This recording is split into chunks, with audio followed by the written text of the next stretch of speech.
ಸ್ವಂತ ಕಟ್ಟಡವಿದ್ರೂ ಬಾಡಿಗೆ ಕಟ್ಟುವ ಕರ್ಮ ನಿಮಗೆ ಏಕೆ ಸ್ವಾಮಿ? ಇವರಿಗೆ ಸ್ವಂತ ಮನೆ ಬೇಕು, ಬೆಸ್ಕಾಂಗೆ ಕಚೇರಿಗೆ ಜಾಗ ಯಾಕೆ ಬೇಕು? ಶೆಟ್ಟಿಹಳ್ಳಿ ಬೆಸ್ಕಾಂ ಬಂಗಲೆಯಲ್ಲಿ ಕೇವಲ ಒಂದೇ ಒಂದು ಶಾಖೆ ಯಾಕೆ?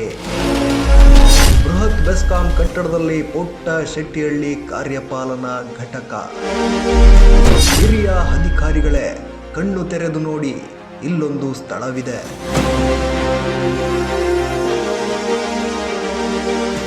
ನಾವಿವತ್ತು ಚಿಕ್ಕಬಾಣವರ ರೈಲ್ವೆ ಸ್ಟೇಷನ್ ಪಕ್ಕದಲ್ಲಿ ಇದ್ದೀವಿ. ಇಲ್ಲೊಂದು ಬೆಸ್ಕಾಂ ಕಚೇರಿ ಇದೆ. ಇದು ಬಂದು N5 ಉಪವಿಭಾಗದ ಶೆಟ್ಟಿಹಳ್ಳಿ ಓಎಂಡಮ್.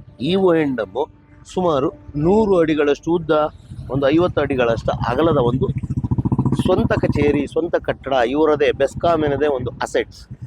ಈ ಅಸೆಟ್ಸಲ್ಲಿ ಇದೊಂದು ಬಿಲ್ಡಿಂಗ್ ಮಾತ್ರ ಕಟ್ಕೊಂಡಿದ್ದಾರೆ. ಇದಕ್ಕೆ ಕೇವಲ ಒಂದು ಓಎಂಡಮ್ಮನ್ನು ಮಾತ್ರ ಬಳಸ್ತಾ ಇದ್ದಾರೆ.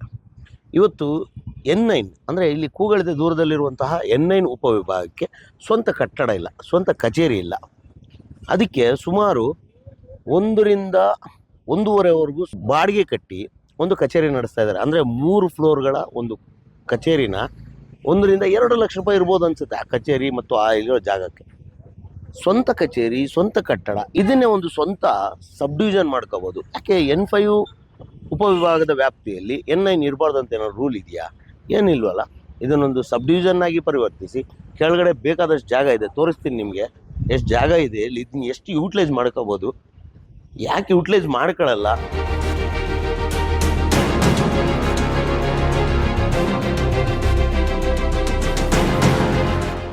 ನೋಡಿ, ಇಷ್ಟು ಜಾಗ ಖಾಲಿ ಇದೆ, ಮುಂದೆ ಇಷ್ಟು ಜಾಗ ಬಿಲ್ಡಿಂಗ್ ಕಟ್ಟಿದ್ದಾರೆ.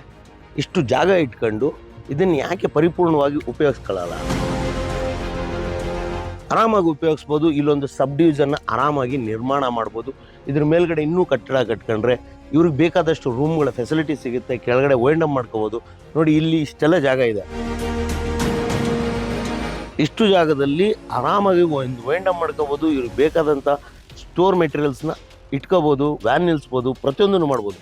ಆದರೆ ಇಲ್ಲಿರುವಂತಹ ಅಧಿಕಾರಿಗಳು ಇದರ ಬಗ್ಗೆ ಗಮನ ಯಾಕೆ ಹರಿಸ್ತಾ ಇಲ್ಲ? ಯಾಕೆ ಲಕ್ಷಾಂತರ ರೂಪಾಯಿ ತೆರಿಗೆ ಹಣದ ದುಡ್ಡುಗಳನ್ನು ನೀವು ಬಾಡಿಗೆ ಮುಖಾಂತರ ಹಾಳು ಮಾಡ್ತಾ ಇದ್ದೀರಾ? ಇವತ್ತು ನಿಮ್ಮದೇ ಸ್ವಂತ ಜಾಗ, ಬೆಸ್ಕಾಮಿನ ಅಸೆಟ್ಸ್ ಇಲ್ಲ. ಆ್ಯಕ್ಚುಲಿ ಇರೋ ಅಸೆಟ್ಸ್ನ ಯೂಸ್ ಯಾಕೆ ಮಾಡ್ತಾ ಇಲ್ಲ? ಇರೋದನ್ನೇ ಪರಿಪೂರ್ಣವಾಗಿ ಯಾಕೆ ಯೂಸ್ ಮಾಡ್ತಾ ಇಲ್ಲ? ಸರಿಯಾಗಿ ಯಾಕೆ ಯೂಸ್ ಮಾಡ್ತಾ ಇಲ್ಲ? ಇಷ್ಟು ಜಾಗನ ವೇಸ್ಟ್ ಮಾಡ್ಕೊಂಡಿದ್ದೀರಾ. ಇಲ್ಲೇ ಒಂದು ಕಟ್ಟಡ ಕಟ್ಬೋದು. ಇರೋ ಕಟ್ಟಡದಲ್ಲೇ ಆರಾಮಾಗಿ ಒಂದು ಸಬ್ ಡಿವಿಷನ್ ಮಾಡ್ಬೋದು. N9 ಅನ್ನುವ ಒಂದು ಉಪವಿಭಾಗ ಕಣ್ಣು ಮುಚ್ಕೊಂಡಾಗುತ್ತೆ. ಆದರೆ ಇರುವಂಥ ಅಧಿಕಾರಿಗಳಿಗೆ ಇಚ್ಛಾಶಕ್ತಿ ಇಲ್ಲ ಅಂತ ಕಾಣಿಸುತ್ತೆ. ಹಂಗಾಗಿ ಈ ಒಂದು ಇಷ್ಟು ದೊಡ್ಡ ಕಟ್ಟಡನ ಸುಮ್ಮನೆ ಒಂದು ಓಎಂಡಮ್ ಮಾತ್ರ ಬಳಸ್ತಾ ಇರೋದು ನಿಜವಾಗ್ಲೂ ದೌರ್ಭಾಗ್ಯ. ಇವತ್ತು ಎಷ್ಟೋ ಓಎಂಡಮ್ಗಳಲ್ಲಿ ಕೇವಲ 20 ಜಾಗದಲ್ಲಿ, ಅಂದರೆ ಒಂದು 600 ರಿಂದ 800 ಸ್ಕ್ವೇರ್ ಫೀಟ್ಗಳಲ್ಲಿ ಒಬ್ಬ AE, JE, ಲೈನ್ಮ್ಯಾನ್ಗಳು, ಮೀಟರ್ ರೀಡರ್ಗಳು ಇಷ್ಟು ಜನ ಬಂದು ಹೋಗುವಂಥ ಕಚೇರಿಗಳು ಇರೋದುಂಟು. ಇಲ್ಲಿ ಸುಮಾರು ಒಂದು 5,000 ಸ್ಕ್ವೇರ್ ಫೀಟ್ ಜಾಗ ಇರುವಂಥ ಇಂಥ ಜಾಗನ ಇವರು ಸದ್ಬಳಕೆ ಮಾಡದೆ ಕೇವಲ ಒಂದೇ ಕಚೇರಿಗೆ ಸೀಮಿತ ಮಾಡಿ ಇವತ್ತು ತೆರಿಗೆದಾರರ ಹಣನ ಪೋಲ್ ಮಾಡ್ತಾ ಇದ್ದಾರೆ ಅಂದರೆ ತಪ್ಪಾಗಲಿಕ್ಕಿಲ್ಲ. ದಯವಿಟ್ಟು ಈ ವಿಡಿಯೋ ನೋಡ್ತಿರುವಂಥ ಹಿರಿಯ ಅಧಿಕಾರಿಗಳು ಆದಷ್ಟು ಬೇಗ ಇದಕ್ಕೊಂದು ಪರಿಹಾರ ಹುಡುಕಿ ಈ ಒಂದು ಕಟ್ಟಡನ, ಈ ಒಂದು ಸ್ಥಳವನ್ನು ಸಮರ್ಪಕವಾಗಿ ಬಳಸಬೇಕು ಅಂತ ನಿಮ್ಮ ಮನೆ ಕಡೆಯಿಂದ ನಾನು ಸಹ ಕೇಳ್ಕೊತಾ ಇದ್ದೀನಿ. ಇದೇ N5 ಉಪವಿಭಾಗದ ವ್ಯಾಪ್ತಿಗೆ ಬರುವಂತಹ ದಾಸರಹಳ್ಳಿ ಶಾಖೆ ಒಂದು ಪುಟ್ಟ ಕಟ್ಟಡ.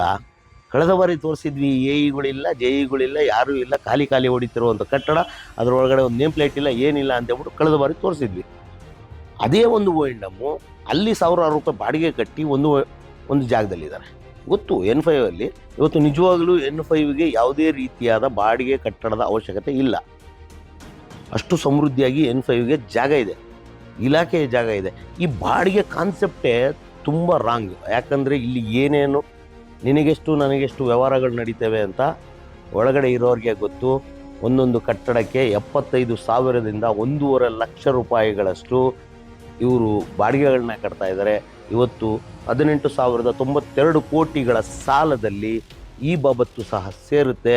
ಯಾಕಂದರೆ ಈ ರೀತಿಯ ಅನವಶ್ಯಕ ಬಾಡಿಗೆಗಳನ್ನು ಕಟ್ಟಿ ಇಲಾಖೆಗೆ ಹೊರೆಯಾಗ್ತಾ ಇದೆ. ದಯವಿಟ್ಟು ಸಂಬಂಧಪಟ್ಟಂತಹ ಅಧಿಕಾರಿಗಳು, ಸಿವಿಲ್ ಅವರಾಗಿರ್ಬೋದು ಅಥವಾ IT ಅವರಾಗಿರ್ಬೋದು, ಅಥವಾ HR ಡಿಪಾರ್ಟ್ಮೆಂಟ್ ಅವರಾಗಿರ್ಬೋದು, ಈ ಬಾಡಿಗೆಗೆ ಸಂಬಂಧಪಟ್ಟಂತಹ ಫೈನಾನ್ಸ್ ಡಿಪಾರ್ಟ್ಮೆಂಟ್ ಅವರು ಆದಷ್ಟು ಬೇಗ ಕಣ್ತೆರೆದು ಈ ರೀತಿಯ ಹೊರೆಗಳನ್ನು ತಗ್ಸಿದ್ರೆ 18,092 ಕೋಟಿ 1,80,000 ಕೋಟಿ ಆಗೋದಕ್ಕಿಂತ ಮುಂಚೆ ಎತ್ತಿಟ್ಕೊಂಡ್ರೆ ಈ ರೀತಿಯ ಅನವಶ್ಯಕ ಖರ್ಚುಗಳನ್ನ ಉಳಿಸಿದ್ರೆ ಬೆಸ್ಕಾಂ ಇಲಾಖೆ ಉಳಿಬೋದು. ಇಲ್ಲಾಂದರೆ ಮುಂದೊಂದು ದಿನ ಈ ಕಂಪನಿಯನ್ನು ಅಡ ಇಟ್ಟು ಸಂಬಳಗಳು ತೆಗೆದುಕೊಳ್ಳುವಂತಹ ಕಾಲ ಬಹುದೂರ ಇಲ್ಲ.